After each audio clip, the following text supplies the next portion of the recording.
Dis donc. Ça commence là, en fait. Oui, oui, oui, ça enveloppe tout. C'est magnifique. Incroyable.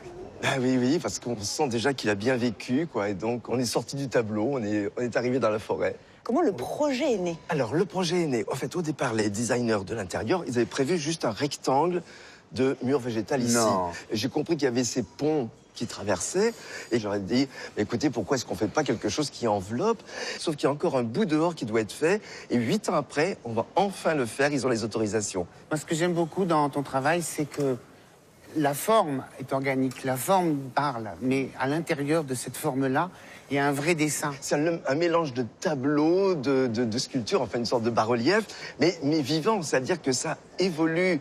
Parfois, j'aime bien les grandes oppositions de couleurs, parfois, j'aime bien au contraire quand ça se fond comme ça de façon un petit peu incertaine. C'est un travail artistique, d'accord, mais qui tient compte surtout de ce que vont devenir les plantes dans leur croissance au fil des ans. C'est vrai que les plantes doivent s'acclimater au lieu.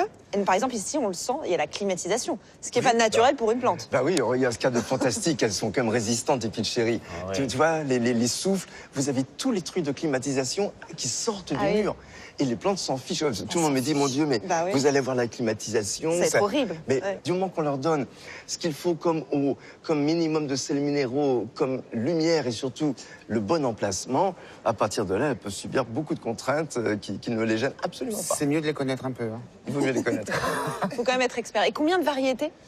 Alors ici, on doit être à peu près sur, pas énorme, 70 espèces différentes. C'est quand même pas mal. Quand même pas mal. J'aime bien le pas énorme. On va là-haut pour en voir un peu plus. Ah bah avec plaisir.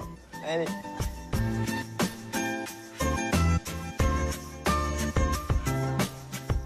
Ah oui, c'est important. Au premier étage, on se rend bien compte du mur. On a envie de le toucher, là. Bah, voilà, on sent le relief, quoi. On sent que c'est vraiment vivant.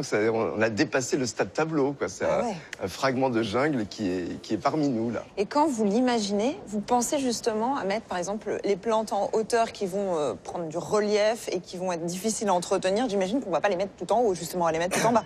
Évidemment, quand des plantes demandent très peu d'entretien, comme ces grands philodendrons ou les grandes fougères, là, les polypodium aureum, qui demandent aucun entretien, donc c'est évidemment, il faut qu'ils soient en haut. Est-ce que là, vous avez eu quelques surprises? Je suis surpris de voir il y a des echinanthus. Je ne pensais pas qu'ils pourraient rester feuillés sur 1,50 m de cette façon-là. Donc il y a forcément des surprises. Parce que après, tout dépend de la qualité de l'eau qu'il y a au départ, etc. C'est jamais 2 fois pareil, où que ce soit dans le monde.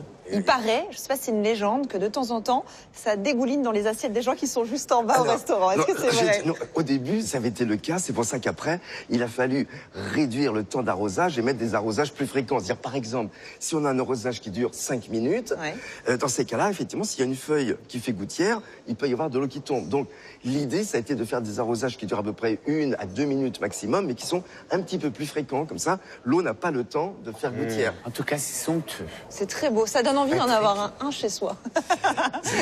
Oui, non, C'est pas facile à faire. Non, faut pas croire ça, quoi. Chez soi, à petite échelle, on s'en sort assez facilement, en fait. Il faut avant tout connaître les plantes et un petit peu d'amour des plantes, savoir ce qu'elles attendent de vous, donc de vous, c'est-à-dire de la lumière qu'elles vont recevoir, de ce que vous allez leur donner. J'aime bien entendre ça, moi. Ouais. Que ce soit un jardin horizontal ou vertical ou un potager, etc., il faut sentir qu'on est face à du vivant, au même titre que nous. Et que donc, voilà, faut trouver un peu des relations d'harmonie entre nous tous, quoi. Nous, c'est-à-dire les plantes et nous, quoi.